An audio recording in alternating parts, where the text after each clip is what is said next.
Hey, what's up everyone? Welcome back to my channel.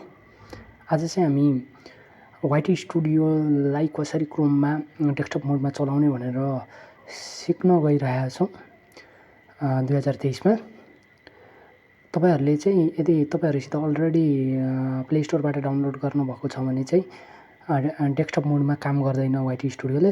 त्यसकारण तपाईहरुलाई म देखाइदिन्छु। क्रोममा जानुहोस्। सुरुमा मसित YT स्टुडियो अलरेडी छ। प्ले स्टोरबाट डाउनलोड गरेको।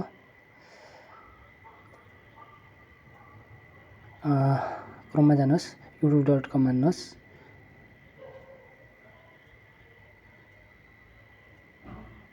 .com सर्च गर्नुहोस् अनि डेस्कटप मोडमा जानुहोस्। प्रोफाइलमा जानुहोस्। प्रोफाइलमा गएपछि तपाईको लेफ्ट साइडमा प्रोफाइलमा जानुहोस्।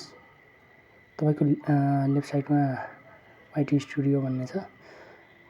यो चाहिँ तपाईको डाइरेक्ट त्यो प्ले स्टोरबाट डाउनलोड गर्नुभएको YT स्टुडियो ओपन हुन्छ।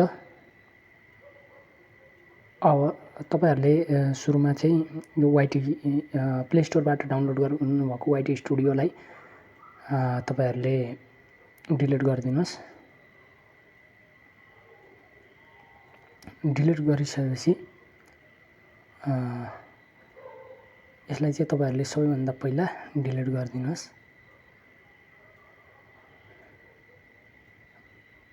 अनइन्स्टल गरिदिनुस्। अनइन्स्टल गरिसकेपछि तपाईहरु क्रोममा जानु। अब तपाईको त्यहाँ डेस्कटप मोडमा YT स्टुडियो चल्छ। YT स्टुडियो चाहिँ डेस्कटप मोडमा हुन्छ तपाईको। कहिलेकाहीँ तपाईहरुले क्रोमबाट नै YT स्टुडियो चलाउनु पर्ने हुँदाखेरि तपाईहरुले प्ले स्टोरबाट डाउनलोड गर्नुभएको YT स्टुडियोले काम गर्दैन।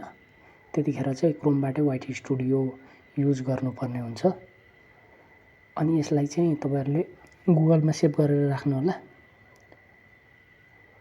गुगलमा सेभ गर्नु भएपछि चाहिँ तपाईको यो आउँछ अनि अर्को प्ले स्टोरको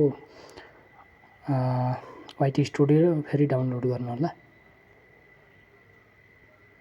त्यति गरेपछि चाहिँ तपाईहरुले दुईटै युज गर्न सक्नुहुनेछ। Thank you.